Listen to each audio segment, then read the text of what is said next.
Hello and welcome all you generous folks out there listening. Today's charity chat is all about sharing the love for the Central Coast communities and featuring success stories from the award-winning El Camino homeless organization, also known as ECHO, in Atascadero and Paso Robles. Serena Roda and Jen Dawson. Hi. Here with superhero, volunteer board member of ECHO, Linda Steward. Thank you, Linda, and all our listeners for taking time out of your busy schedule to be here with us today. Sit back, relax, and get ready to be inspired by all the work that Linda and the team at ECHO are doing to support those in need right here in the North County. As mentioned, ECHO is an award-winning nonprofit, honored as the 2021 Nonprofit of the Year by Senator John Laird.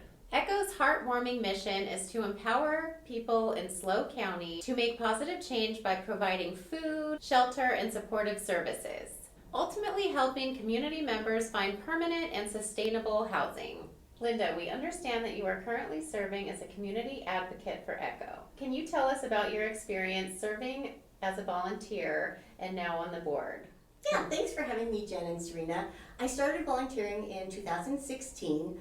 Kind of a weird way it happened. I just felt in my life that I needed to do more, and in my mind it said good works. I started just looking at some nonprofits, trying to figure out where I was going to head with that. Sadly, I was reading an obituary for a very dear friend, and in that obituary it mentioned that she was very involved in ECHO. Oh. And also at that time, in the newspaper, there was an article about a volunteer meeting for ECHO, and I kind of took it as a sign. So Yeah, 6 years later, I'm still here.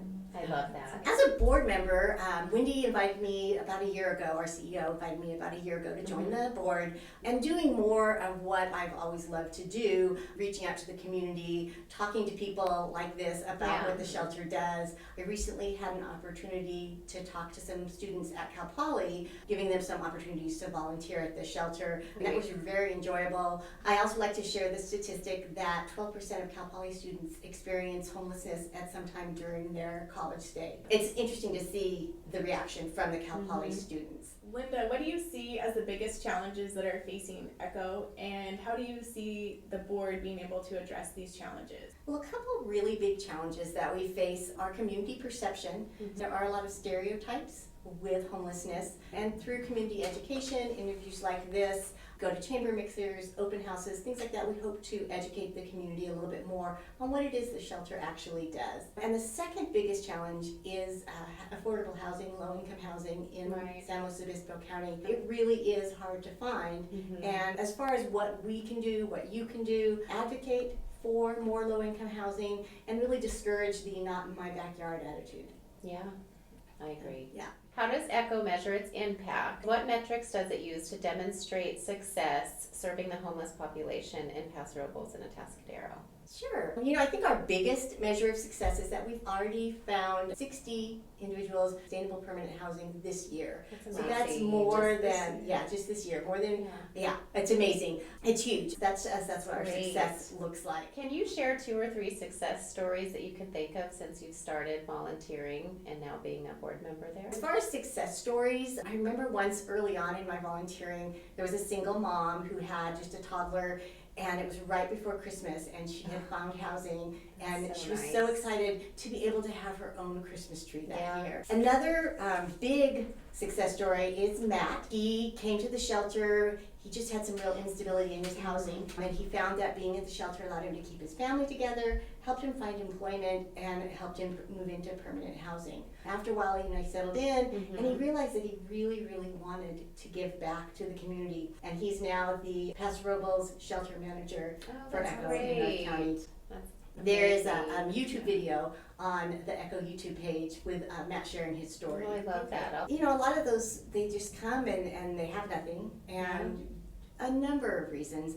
They lost their housing, which is really common. So Linda, as a nonprofit organization, I understand that the majority of the success comes from fundraising efforts. Can you tell us a little bit more about the fundraising events and how you go about funding ECHO? So we have 3 major fundraisers every year. The next one coming up is in September. Haven't set the date yet. Even as a board member, do I know it's a surprise? Really? It's called the Long Walk Home, and it starts at the Atascadero shelter, and it's an awareness walk is what we call it. So everybody assembles, they walk as a group, kind of like a parade over to the Rotunda building, and then we take a great picture on the Rotunda steps. It's just very nice to see all of the people. And then they walk back to the shelter where they have a barbecue and music and information. They offer tours of the shelter, and that's really a lot of fun. It's a good opportunity also for the clients who are at the shelter at that time to get involved in that. The next one after that would be our turkey trot, which is my personal favorite. It's on Thanksgiving morning, so you can burn off some calories before you eat them. Yes, It's sounds at like a good idea. Atascadero Lake Park. It is donation only, just a donation of $20, but whatever you feel like doing. They have different classes. You can walk, you can run, you can stroll. They have a costume contest if you dress like a turkey. Yes. And they have a raffle. So it's a lot of fun. It was a huge event last year, just huge, and it has grown every year. I do remember the very first year that we had it, 2 or 3 or 4 years ago. I can't remember. The pandemic kind of makes things fuzzy. So the first year that we had it, Wendy called me, our CEO called me after the event and let me know that there was a foundation, a local foundation, that was going to match all of our donations for that event. And we both just were in tears. We were just so overwhelmed with gratitude. Nice. And then we just finished Empty Bowls, which is a lunch fundraiser. We get soup served from local restaurants, local chefs in town. You get a ceramic bowl that's been made by a local artisan. College students, high school students, they all work on making these beautiful bowls that you get to take home. And lunch is served. And this year we added an evening event up in Paso. Since we opened our Paso campus 2 years ago, we've really been trying to extend some of our fundraising events to the Paso Robles area. It was an evening event, a little bit more fancy. They had soup tasting where people came around and brought you different soups to taste. There was wine, there was music. That was a really, really successful event. Between those 2 events, we raised over $100,000. All of that money will stay here in the North County and will fund programs and services for our clients. That's amazing. Yes, that's outstanding. We're also fortunate to have a number of people signing up for our monthly giving program. You just go online, there's a link to it. It's just nice to have that sustainable guaranteed income coming in every month to help the shelter run. Yes. That's great. And so kind of what we were talking about a little earlier, my friend, her husband was doing a bunch of cooking. So how do you sign up to do that? That is a volunteer position, a volunteer meal servers. Okay. Meals are served 365 days a year, both in Atascadero and Paso, served by service organizations, churches, groups of friends. You can go onto the website, click volunteer, and it will give you more information about that. I love that. So Linda, how does ECHO collaborate with other organizations for meeting its goals, and what role does the board play in these collaborations? We do partner with many community members, mental health organizations, housing organizations, just a lot of services that our clients need. But we also partner with a lot of local businesses that will come out and offer haircuts or offer yoga or things like that. Just really nice for our clients to be able to experience those things. We have financial literacy programs, art programs. ECHO is very fortunate to have a really large and diverse board of directors. We all bring our own strengths and our own connections, and it's through those connections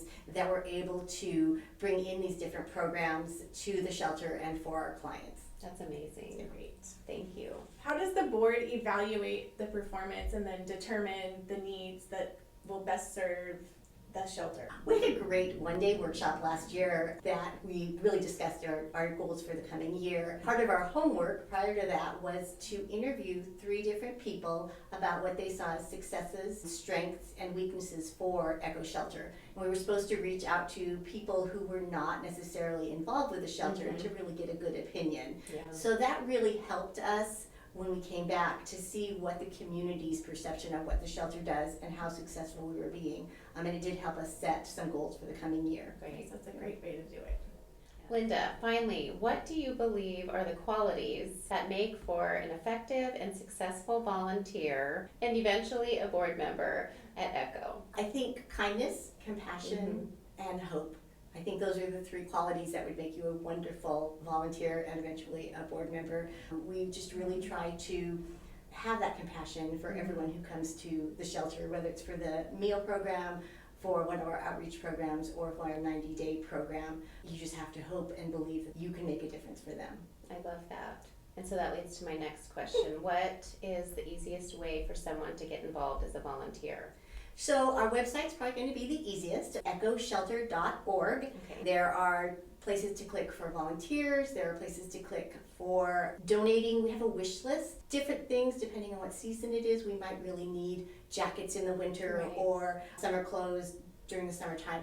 And then there's also a place to sign up for our monthly giving program. Facebook and Instagram, every Sunday we have a Sunday success story. So you should always check those out. They're just so, it's just so moving to see how far people have come. So check those out on Facebook or Instagram. And then I am always available, so you could private message me on social media. Okay. I would be more than willing to give anyone more information. I'll take you for a tour of either shelter in Paso or Atascadero. I feel like the best way to help the shelter grow is for more people to see what the shelter actually does and the changes that we are making in people's lives. I would love to see it. I've never been there. Well, I will sign you up for a tour. Let's do it. More community awareness can Yeah. only help everyone. Yeah, we have over 500 volunteers every month right now. That's so great. And we can always use more. Yes.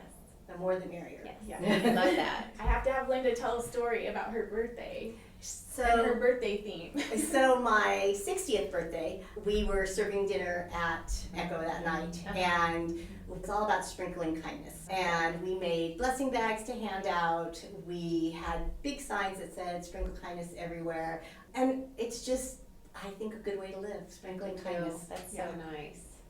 Definitely a motto you live by. Yes. The support and generosity of the Central Coast communities and its volunteers in bolstering the success of ECHO since 2001 is definitely awe-inspiring. We would like to take a moment to acknowledge that June 7th is California Nonprofits Day in order to highlight the crucial impact that nonprofits have on our state's economy and well-being. Nonprofits are actually the 4th largest employer by industry in our state and account for 1 out of every 14 jobs in California. From the bottom of our hearts, we'd like to thank Linda, all the volunteers, and the team at ECHO for sprinkling kindness and making a positive impact in the lives of the people that need it most. Your generosity and selflessness are truly inspiring and make the world a better place. Thank you. Yes. Yes, thank you all so much. Whether you are in need of services or you would like to volunteer, contact information is below. For those of you interested in learning how to maximize nonprofit fundraising, please watch our video about Charity Chat featuring Cody Dawson with C. Dawson Auctioneer, the only certified benefit auctioneer specialist in our county. Thank you all again for tuning in, and Linda, thank you so much for being here with us today. Thank you so much for having me. I was so happy to be able to share ECHO's message with you. Of course. Appreciate it. Cheers. Cheers. To all of you.